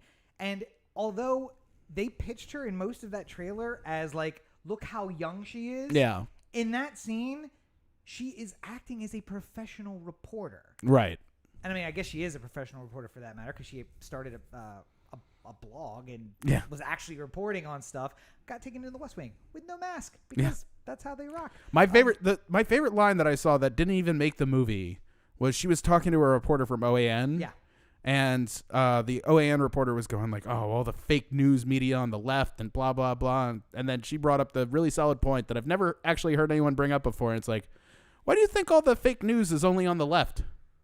And then she like went like, and you could see the like, "Hello, darkness, my old friend" moment of the just rubber band broke inside. And she's like, wait a minute, hold on a second. Do Could I there work for fake news? could there be fake news on the right? Yeah. Is this a thing? And again, I don't want to be in a position of defending Rudy Giuliani. He is cringy and he is creepy and he is really either dumb or just a puppet and he doesn't care what he says. But in this situation, I was waiting for the other thing, and I read an interview where Sacha Baron Cohen said, "I let it go as far as I thought I could, and then I rushed in because the safety of my actress was number one." And I believe that he thinks that that's true, and I believe that he would protect his actresses. But I also think he realized what we talked about, that like she was going to have to bait him more. This was as good as it was going to get, and he was going to be able to say, "I rushed in to save her." So I think as a producer worried about the safety of somebody, like there's a way that you're watching this, like, so I think you could definitely watch this scene as a Republican and say Rudy did nothing wrong. Yeah. She was flirty with him. He didn't cross a line. He was tucking in his shirt. Like, there's nothing wrong here. Yeah. They were trying to catch him in something and they didn't. I can also see how the point of view of Sacha Baron Cohen or any of the producers who's like watching on a monitor somewhere is like, oh fuck, something's about to happen. If he whips get in his there dick right out, now. what are we gonna do? Get in there right now. And you know, like I don't know, like I don't really think there's much of a story here other than it was funny to watch in the context of the movie. Like, you know, like it was a funny movie. And again, I can't deeply say unsettling, but funny. Like, I looked like he was adjusting his T-shirt, but it didn't get any further. And there was a chip. Maybe he was about to whip his dick out right before Sacha Baron Cohen came. I don't know. Yeah. Maybe they cut the thing about like, oh yeah, he like it was coming out, and that's why I rushed in. I didn't see it. What I did see was the 30-second shot before that from the behind where she was leaning over him, taking out the mic. Yeah. And it looked very suggestive before they came back around. Well, like I said, like there's a way that Rudy can have his hand on the waist of a woman without it being a sexual advance. And while you can also read the creepy guy touches girl's side because he has an opportunity to do so. Yeah. Like, you know, I think that all that came before it made it seem like, you know, like she touched him several times. Yeah. So it seemed like there are people I hug and like give like big bear hugs to because I know they are accepting it. Like they're they look forward to the hug, you know? Like I don't do that to some random person I just meet for the first time because I don't know what the line is. But if I meet somebody and they're like, "Oh my God, you're Corey," and they give me a big bear hug, then I'm gonna give it right back. Yeah. Like, you know, and I don't, again, like not to say that Rudy, if things had continued, wouldn't have gone south. But like as far as like calling balls and strikes, I don't see it here. I was gonna say the there's also the in between where I think all women and all men are aware of the like semi-innocuous touch that is looking for. Is this all right? Yeah. Is this because you can then walk it off with the oh yeah you were leaning on one leg. So sorry, I was just like holding out. Or if it's I just put my accepted- hand here in case you fell. Like I wasn't trying to. But if there's like a little like rubbing into it and making a move, and you're like, okay, so I could walk this back if I need to, but it's also letting her know I'm open if this is. Yeah. Could be that too. Could be any of those things, and we will never know because it was stopped. Yeah. I just don't think it was Unfortunately, she wasn't related enough to Rudy for him to make a move on. So he had to move on to. You think I'm cousins. the one who's going to get the podcast sued? There went our Spotify deal right there. But yeah, so in other conspiracy nonsense, apparently Hunter Biden is still in the news, which I don't know why it's a thing.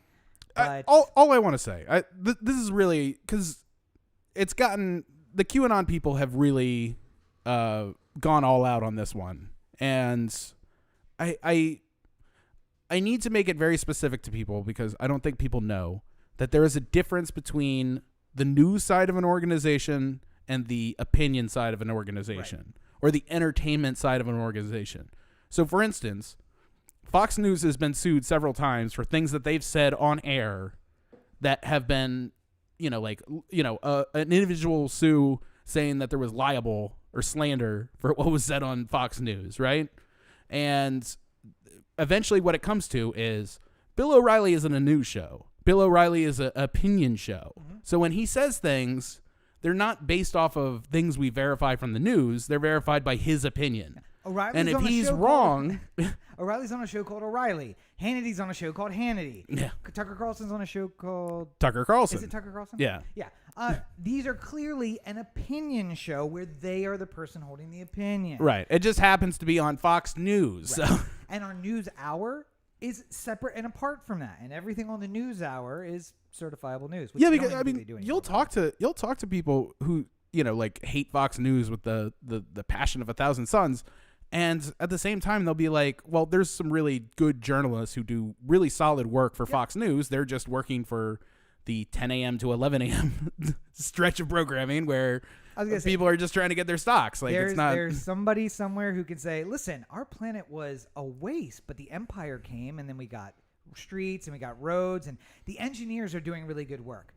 Stormtroopers, not so much, but the engineers, they're the ones who are really working hard. And I mean, like, so the New York Post I just made a Star Wars reference, and I realized that I don't think Corey got the Star Wars reference. Yeah. Oh, man. Okay, so that was for all of you at home and for Roberto. Corey didn't get it. The New York Post, when they had originally posted their Hunter Biden story, which, by the way, got passed around to all serious news outlets who all passed on it.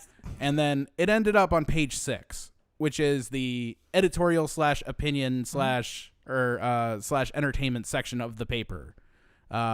In fact, this is very on page 6 is a thing. You're on page 6. Well, and not only that, but page 6 is based off of like community, or like based off of like, if I'm a big celebrity and you work for page 6, then I might, like create a relationship with you where I call you from time to time, talk and like create a friendship, because at some point I'm gonna want you to know that I'm leaving Soho House with the hot new actress. Oh yeah. And I want you to snap some pictures. So I'm gonna call you up and I'm gonna be like, hey, just so you know, me and Emma Stone are leaving Soho House at 10 a.m. or 10 p.m. tonight. You might want to check it out. Like, it's funny what old guys think the hot new actress is. No idea who Ana de Armas is, but yeah, Emma Stone's the hot new actress. Well, I was just picking out a name. Okay. I was grasping for a name. Yeah, but like, yes, Miss Kardashian. That is what they do. No, but I'm saying, like, why is the paparazzi here? Girl, you called them a half hour ago. He said I'm leaving. About? Yeah. Of course that's why they're there. They don't just all go like, man, I hope something happens at Mr. Fish tonight.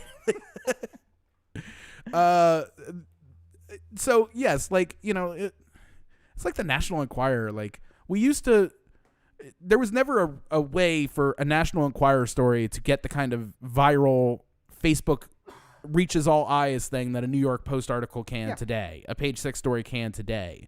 But we used to all look at National Enquirer news like, like, is Clinton really a secret alien? And we'd say, no, that's clearly not.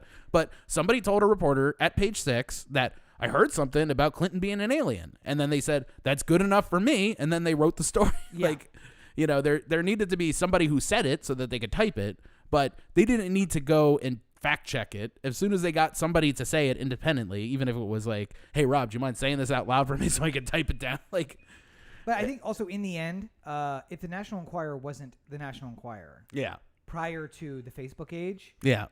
it would 100% be shared around as if it's legitimate. And there are National Enquirer websites which say in the About Me that they are essentially the National Enquirer. They get passed around Facebook as if they're actual news. Yeah. This But is- I'm this is saying, honest. you know, like, whether or not Hunter Biden did anything, we can sure. Like, I'm fine. Like, if you want to figure out whether or not he's doing something corrupt, like, sure. Yeah. Nobody has found any evidence of this so far, but No. you know, if you want to have a hearing, then feel free to have one after the election. But and I knew you will because you can't help yourself. You're But going to spend like, the next 4 years having those hearings. It's fine. but you know, also at the very end, literally every single scandal that they've tried to peg Joe with, there is a similar, if not worse, scandal on the other side. Yep. So there's a new one about Hunter Biden having a sex tape. There are literally naked pictures of Melania Trump on the internet. Yep. From her modeling nude. And besides that, there's a purported sex tape with the president in Russia. First of all, there are several purported sex tapes with the president in Russia, one of which has somebody peeing on him. Yeah, so you know, like that sounds a lot worse to me than Joe Biden's son has a sex tape of some kind. Yeah. You know, and like the idea that Joe Biden is corrupt and is taking money from Hunter Biden's illicit deals, like, okay, something worthy of examining. Nobody has shown any proof of this happening so far, but you know, if you're willing to show me hard factual proof, I'll look at it. But in the meantime, Trump is doing worse than like he's not paying his taxes. There's evidence of that. He has a secret Chinese bank account. There's evidence of that. Mm-hmm. He's paid more money in taxes to China than he has to the United States. There's evidence of that. Yep. There is not Trump defending any of these things other than saying that they're all fake. He won't release his tax returns. He won't do anything to put an end to these things. Like, That's fake news. Look over here. yeah, but Biden got 10% off of the deal that Hunter Biden did with Burisma, and I'm just like, I'm coming up with you that literally fact off had my head. Pence fly across Ireland to stay at your golf resort. Yeah.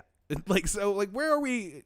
You know, I don't know. Like, it's just fascinating to me that people are like, talk more about Hunter Biden, and I'm just like, what did he do? Yeah. like he's not running for president. I don't know what to tell you. Like, we used to all like not us. This is before our time, Even so before not us, even, yeah. not even way older but than us. even in our but I time, mean, though, like, the Bush daughters. oh well, I mean, like, yeah, They there were was kinda that. controversial, but we didn't really bring it into the. But I mean, like, election. there was Billy Carter, like, selling Billy beer and stuff like that. Like, Roger Clinton. yeah, I mean, there's been a long scheme of like, fuck ups of people who are related to the first family, and Yep. we don't really care. George W. Bush. He was a huge The fuck up. son, the son of George H.W. Bush. Yes, yeah. He had Huge that fuck up. DUI once. Cocaine conviction. Yeah. Then somehow that all disappeared, and he got elected president a few years later. Oh, that's right. He was president. So I guess when Hunter Biden goes to run for president was in gonna a say, couple of years, then and then we'll he was bring a- it all up then. His daughters were getting DUIs and having drug convictions, so when they run for president, it'll be something else. It's all Sure. making Yeah. sense now. So we're already a little bit long, but I know that you wanted to bring up one last topic, so I'm willing to extend it so we could talk a little sports ball.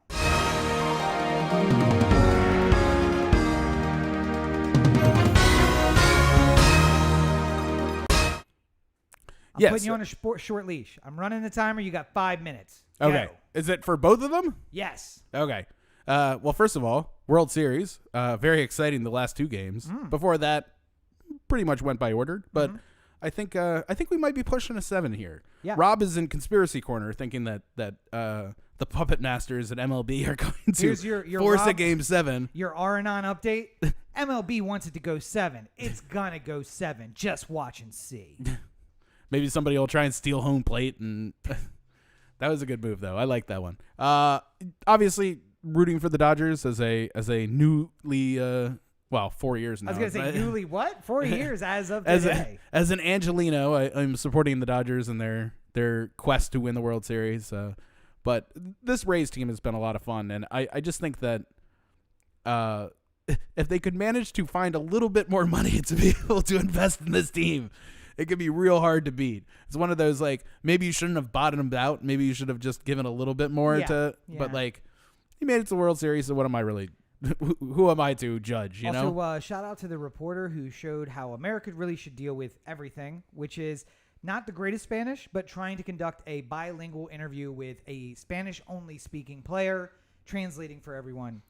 Well, so I was talking to Roberto about this because I think it's what's really fascinating to me about that is there have been journalists who speak Spanish fluently who have handled interviews before post game. So I specifically remember, I think Pedro Gomez and Yoenis Cespedes had an interview where he would, feed the question to Yoenis in Spanish, and then would quickly look towards camera and say, like, in English, like, you had a really great game today. What do you attribute that to? And then he would look at Yoenis, and then he'd answer in Spanish, and then he would translate for camera. Yeah. And then he'd ask the question, then he'd translate it, and then he'd ask, get the answer, translate, and it worked really well. John Mioli is not a native Spanish speaker, and he has been learning how to speak Spanish because he thought that in a situation like this might come up, and has been sort of offhandedly preparing for this situation. And I mean, now, I wanted to say applause for doing it, but there have been native Spanish speakers who have done it before, but for a guy to say not the thing that most Americans would say, which is you're in America, speak English, but to say no, the game's changing, I got to change with it. I'm going to learn how to speak Spanish. So I can do this interview this way. Well, I mean, like there's a lot of stories of catchers who like as soon as Latin America became more of a part of the Major League Baseball clubhouse, speak Spanish. Like it's just easier. Like some farm boy from Iowa, just like, all right, got us down for my Spanish class. Well, apparently, like Greg Zahn was really great at Spanish. Like so, like he's Canadian, you can learn right? it. Yeah, no, he just played for the Blue Jays for a long time. Oh, I thought he was actually Canadian too. I mean, I know he played for the Blue Jays. He played other places. He's too, Dempsey's cousin. Is he? Or nephew or something like that. With a name like Zahn, I just think Canadian. Anyway, you got 2 minutes. Okay. So, in Ravens news, right before the Ravens week, or the Ravens-Steeler week, Ravens-Steeler game, we got Dez Bryant signed to the practice squad. Yeah. So we have a new wide receiver to throw to, who isn't Antonio Brown, who's signed with the Bucs. You think you said that this is like the NBA has its 10-day contract. Yeah. Essentially. They're trying him out. Well, they had him in for workouts early on in like before the season started, and apparently he's been staying in shape. So I imagine this is a come in, show us you're in shape. Yep. Practice with us for a week, see how it goes, and if it looks like there's a spot on this team, then we'll keep you on. If not, we'll let you walk.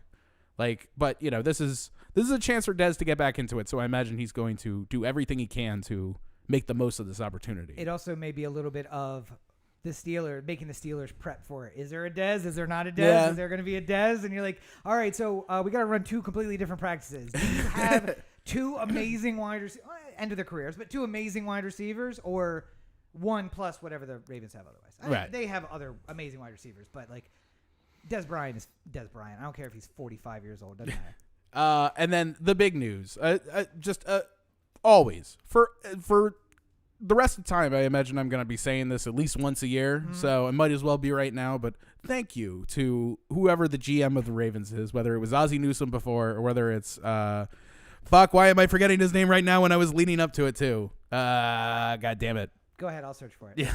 Yeah. Trading for Yannick Ngakoue from the Vikings is a masterstroke deal, and let me tell you why. Eric DaCosta, thank you. God damn it. What? And it's funny because I had his name in my head like literally when I started the sentence, and then by the time I got to it, I was like, fuck, what is it again? Anyway. Hey, kids, this is what ADHD looks like. The Vikings, when they thought they were going to be a Super Bowl favorite, traded for Yannick Ngakoue from the Jacksonville Jaguars. Right. Yeah. And they gave up a second and a fifth round pick to get him for the 1 year, and they paid the franchise tag to do so. Vikings are definitely not going to the Super Bowl. I don't know if you've seen their 1-5 record, but it's not going to happen. Yeah. And they were looking to get out of that contract because why not try and get something for it? And the Ravens traded a third and a fifth for Yannick Ngakoue. Now, he will be a free agent at the end of the year. This is maybe a rental. If you lose him, you get a third round pick back as a compensatory pick. Yep. So you essentially traded him for a fifth round pick. And he's like the 4th best player. Yeah, in and a this Maryland division. kid too, which is always nice. Went to the University of Maryland, lives or from Bowie. Like all of that works out really nicely. People are super excited. I think that And also if you look at the defense, For people who aren't from Maryland and you look up that kid, he's from a town spelled Bowie, which Corey just pronounced correctly. yeah, Bowie. Yes. You got to do it with that accent too, or else it's not. Doesn't No. count. I have to imagine that if like somebody on the news, like a stodgy newscaster type, was just like, sad news today out of Bowie, Maryland. Bowie, Maryland. I just imagine somebody looking at me like, Bowie? Bowie? No, that's not how you say it. I tried to get him with Towson, but they did. Nobody fell for that one either. I'm super excited, and the defense is looking like it's rounding into form now that we got Dez. Hopefully that adds an extra layer of security for Lamar. Chiefs are And- looking terrible, or questionable at least. I mean, they lost to the Raiders, Yep. so we got that going for us. It was a closer game than it seems like against the lowly Broncos. So we'll see. I'm excited about the Ravens Steelers this coming week though, and Yeah, I'm gonna have to get up early. hopefully we don't get fucked on this one. That's all. That's all. My only hope. Yeah, let's also hope Rob doesn't die on a scooter at 7:30 in the morning coming down here to Trying watch to get football. All right. I can pick you up. So. No, it's all right. All right. Well, the only place where you can get the top Ravens news. Well, hang on. No, Yeah. See, because it's not that. But you know where else you can find another team that's really rounding itself out? Oh, theanthem.com. Corey, theanthem.com. Oh, the Anthem on Facebook, Twitter, Instagram, and the listener line, 443-219-7595. What's that number again? 443-219-7595. Oh, I'm sorry, Corey. I just traded our producer for a third round. and a fourth round. It's almost amazing. I've had 341 times practicing this. You can find more of me at my website, CoreyBakerFilmmaker.com, Facebook.com/CoreyBakerFilm, and @LegendsB5 on Twitter, Instagram, and TikTok. I have the review for Trial of the Chicago 7 up right now. I have plans for a lot of interesting content coming up, not just movie reviews, so keep an eye out for that. And I'll probably do a Borat or a Charm City King before the end of this week, so you'll have another review to look forward to. Wait. Does that make 2 in 1 week? What? Is that 2 reviews in 1 week? Oh, no. Chicago was last week. Yeah. Oh, okay. All right. Fine. I thought you were emulating your favorite. Dear leader over here. And speaking of which, of course, you can find me at all social media at Robert N. Cheek. More information available at robertncheek.com. I do a bi-weekly review show. That's the Everyman Movie Review. You can find that at youtube.com/Rob Cheek. There's a playlist available there. Or you can find it in podcast form at anchor.fm/Everyman Movie Reviews or wherever you find podcasts. That, of course, comes out twice a week, Thursdays and Sundays. If that's not enough content for you, I do a daily podcast just about cool, random, and interesting things. We've talked about the Electoral College over the last couple of days, and for another day from now, a little bit about the way that the U.S. government works. We're getting back into idioms. Then I have an episode about some mythical creatures coming up. So a whole lot of content, maybe with some sports or some tech stuff mixed in if anybody ever figures out how to, find my work ethic. I will have you know that you will have a sports one soon. I've been crafting a script for it. How about that? So that's available every single day at anchor.fm/Rob Explains. We do a weekly summary every week on YouTube at youtube.com/Rob Explains. That's not true. It's not at Rob Explains. Get the link off of the podcast. Yeah. And you can also get it wherever you get fine podcasts.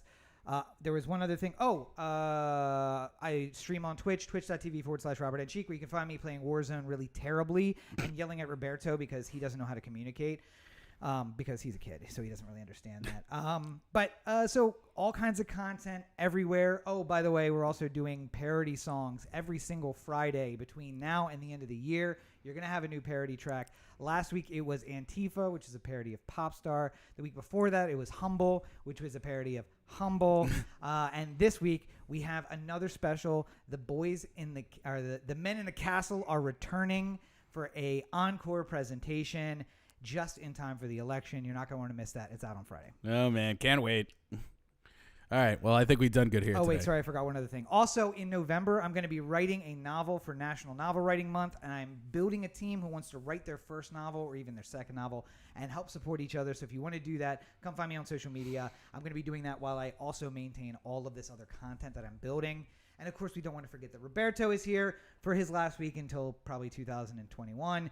But you can find him out on his adventures at RTOAZN on all social media, including TikTok, Instagram, Twitter, which he never checks. And he's also on Facebook. And if you are looking for a very qualified actor with a very mediocre look, Roberto is available at all times. He also does voiceover work, and he's pretty fantastic with the voiceover work. So you can... reach him on social media for context about that. Now we're good to go. Sorry. Well, I think we've done good here today. I think we've done something. I don't know if it's good. But as always, you're listening to the The Anthem podcast, part of the The Anthem digital network. For Corey and Roberto, this is Rob. Have a great week, everybody. Okay, now that we're officially off the podcast, should we make a list of all the things that Roberto is bringing back from Mexico? Yeah, absolutely. But my bladder's about to explode. Hang on, let me go. So, more meat, Fabuloso, trash bag full of weed,